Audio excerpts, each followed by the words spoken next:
Assalamualaikum warahmatullahi wabarakatuh. Kembali lagi bersama kami di obrolan santai. Nah, dengan saya di sini Kasintan Sahira sebagai hostnya dan narasumber saya. Saya Ulfa Septianisa. Nah, di sini kita kedatangan atlet tenis meja nih guys yang sudah memiliki berjuta-juta prestasi lah. Nah, boleh nih Ulfa memperkenalkan diri dulu dan profil Ulfa kayak gimana? Oke, perkenalkan, nama saya Ulfa Septianisa, asal dari Kabupaten Maluku Kota. Saya cabang olahraga itu tenis meja. Ya, mungkin itu lah. Oh, oke. Kalau boleh tahu, kan Ulfa Septianisa ini agak panjang ya. Ya, panjang. Biasanya Ulfa dipanggil apa? Tergantung sih, biasanya sih di sekolah dipanggilnya itu Ulfa, dan juga di kampus juga dipanggil Ulfa. Cuman kalau dalam dunia tenis meja sih dipanggilnya Aca. Oke, berarti panggil Aca aja ya, biar boleh. santai ya. Ya, siap. Oke. Nah, Aca, kan bisa dibilang Aca ini udah atlet nasional ya, atau udah internasional nih? Nasional Oh, nasional. oke, Ya. masih nasional ya. Ya, Nah, amin nanti terus. Oke, amin ya. Apa sih faktor yang menyebabkan Aca nih bisa kayaknya aku harus jadi atlet tenis meja nih? Apa tuh? Oke, jadi kisah aku jadi atlet tenis meja ini tuh berawal dari kelas 1 SD. Nah, 1 SD? iya betul, kelas 1 SD. Wow, masih kecil ya. Terus. Jadi di momen ini tuh pas banget di pertandingan Porprov tahun 2012. Itu kan Oke. tuan rumahnya Kabupaten Maluku Kota. Ah. Jadi ketika itu orang tua aku juga nggak tahu lah mau masukin aku di mana, karena dari kecil aku adalah anak yang suka bola sebenarnya. Oke, cewek tomboy ya. Iya. Oke, Jadi terus? karena orang tua ini nggak mau aku jadi atlet bola, karena kan dulu pas masih kita kecil itu kan masih minim ya atlet Iya, iya, cewek iya. masih minim kan. Iya. Nah, jadi kayak nggak usah lah jadi atlet bola gitu, carilah olahraga lain. Nah, berhubung orang tua aku tuh adalah guru, jadi adalah pembina di koperasi guru-guru. Dia tuh pelatih tenis meja.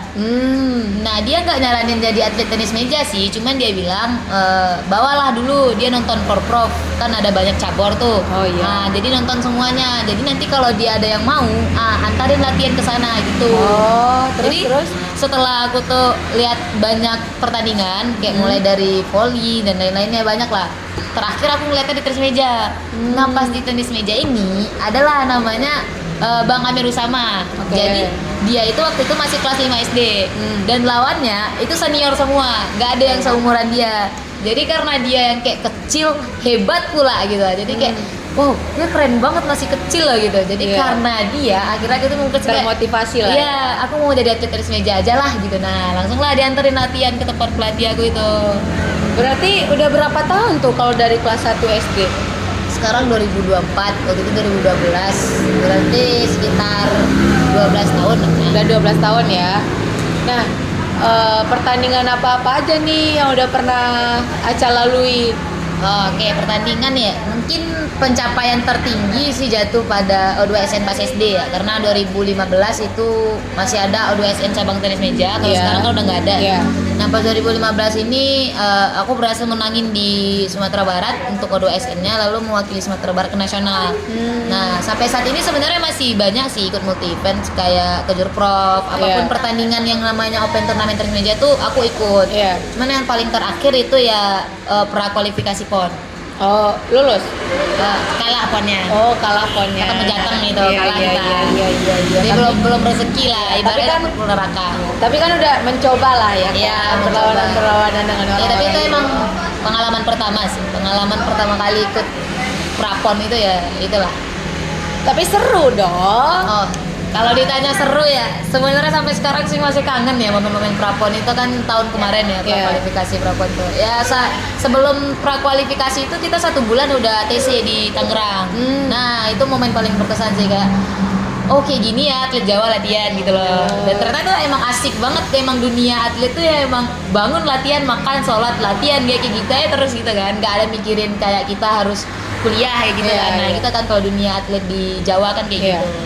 Jadi, Tapi kan seru, banyak relasi, banyak teman-teman yang baru gitu kan. oh, kalau untuk teman dan relasi sih sangat banyak lah ibaratnya jatuhnya, juga karena tenis meja ini juga bisa mengenal banyak orang gitu loh. Dan pencapaian tertinggi dari relasi kayaknya pernah jadi tim tenis meja Kapolda dulu. Oh, oke.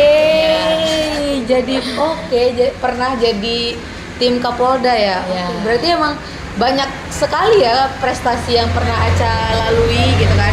Sejauh ini alhamdulillah lah. Alhamdulillah. Berarti ada niatan untuk ke internasional nih. Ada, insya Allah nanti kalau ada rezekinya nanti. Amin, doain ya teman-teman. doain dong, doain. Nah, doain.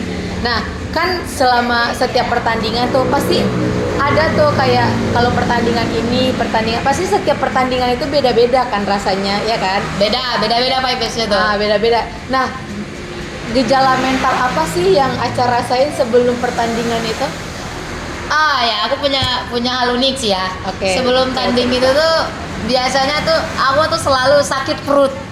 Oh, Jadi- grogi. Biasanya Iya. kalau Aca tuh kayak grogi Iya, gitu. jadi kayak meskipun ya kita kan udah biasa tanding Iya. atau udah sering tanding gitu Iya. kan, tapi emang setiap tanding tuh sakit perut dulu.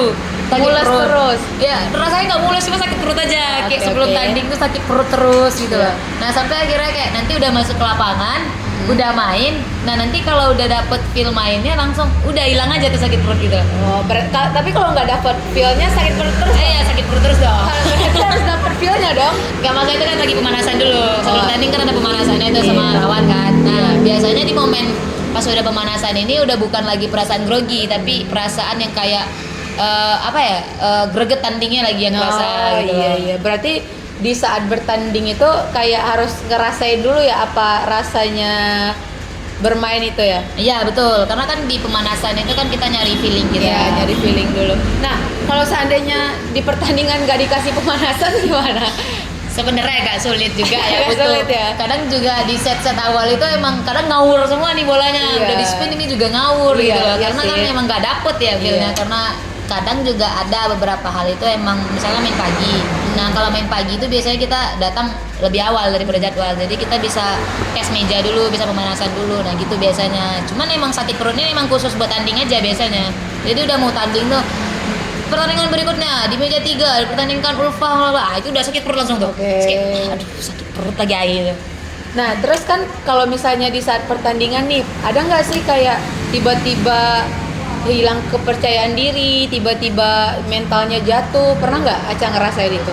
Oh kalau untuk mentalnya jatuh itu aku ngerasain di tahap-tahap awal dulu. Ketika aku masih tahun 2019 lah. Ketika itu aku masih kalah dengan karet yang namanya karet bintik. Jadi di tes meja itu ada karet bintik. Iya. namanya. Jadi ketika aku selalu kalah di karet bintik itu tuh punya beban tersendiri gitu loh setiap tanding. Jadi kalau udah ketemu bintik tuh kayak aduh, ibu gimana ya cara ngalahin dia. Nah Iya, kayak iya, gitu. iya, Jadi iya.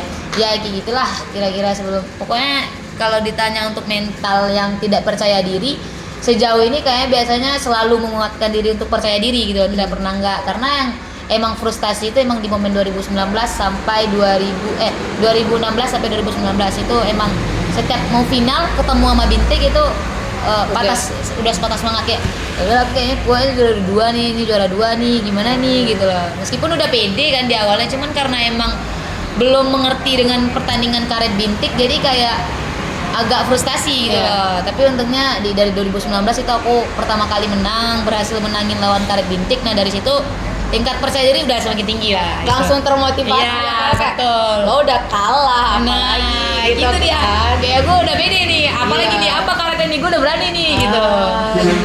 Iya. Berarti emang motivasi Aca tuh tinggi banget ya untuk diri sendiri. Motivasi itu sangat tinggi karena alhamdulillahnya kan untuk pencapaian di Sumatera Barat, alhamdulillah kita megang di kategori umur. Di umur aku megang. Jadi kayak kenapa PD-nya itu terlalu tinggi, karena kita harus mempertahankan kemenangan kita kan. Iya, Jadi kalau kita udah ragu sama lawan itu udah nggak bisa lagi gitu.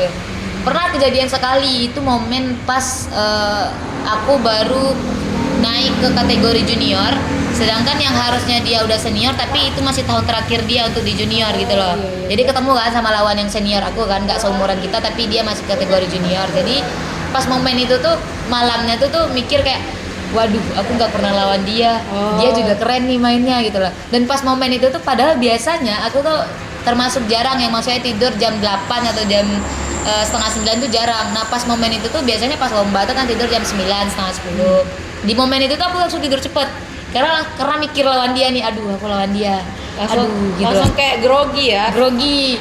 Nah pas itu tuh setelah itu besoknya tanding lawan dia ya emang tidak ada pede-pedenya sama main pas lawan dia. Jadi setelah kejadian itu tuh aku belajar kalau kita tuh nggak boleh nggak pede gitu. Maksudnya itu kayak harus percaya diri, kalau enggak mainnya nggak keluar gitu. Karena juga pingpong ini termasuk olahraga unik. Iya. Kenapa tuh? Maksudnya unik tuh kayak gini, kita udah menang nih sentuhan 2-0. Iya. Tiba-tiba nih muncul nih di hati nih bilang, gua aja bisa ngalahin dia 2-0, gampang dia. Langsung kalah, dijamin 100%. Berarti nggak boleh sombong dong? Nggak boleh. Karena kalau bulu tangkis ya atau olahraga apapun ya, kalau mau kita tengil juga kita masih OP sama main kita. Iya. Kalau tenis meja itu nggak tahu kenapa tiba-tiba kalau kita udah sombong itu nggak tahu.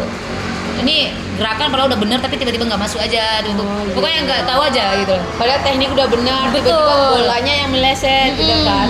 Karena mungkin orang-orang tuh bilangnya olahraga tenis meja ini apa ya, gampang gitu. Padahal sebenarnya unik banget gitu. Iya sih emang. Jadi cara Aca buat ngendaliin emosi Aca di lapangan itu gimana?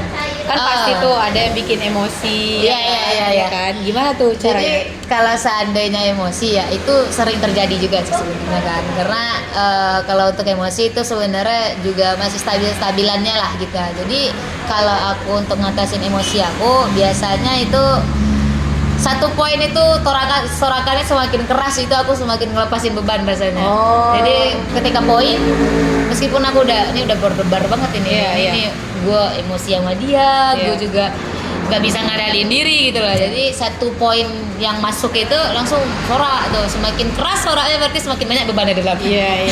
Oke. Udah ngerti ya sekarang guys, kenapa dia sering kalau habis main pasti sorak-sorak gitu ya. Udah, apalagi dia pernah sorakannya kayak gini loh, cole.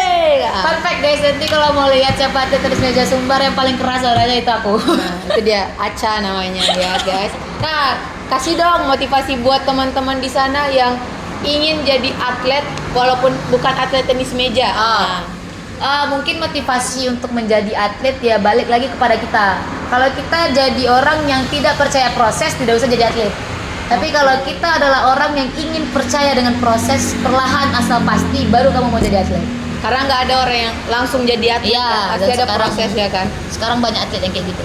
Iya sih. Pengen langsung instan aja. Iya Nggak sih. tahu kan kayak kita kan. Gen kita, Alpha nggak sih? Ya, Kalau Gen Z kan masih perlu proses kan. Betul banget. Nah, kalau Kita- Gen Alpha kayak gitu tuh. dia nggak tahu tuh, dia cuma lihat kita versi yang sekarang udah menang gitu lah. Kayak dia Iya. juga pengen jadi kakak itu. Padahal dia nggak tahu nih kita udah dari 2012 banting latihan ini tulang gitu loh. loh, ya kan? Iya betul banget.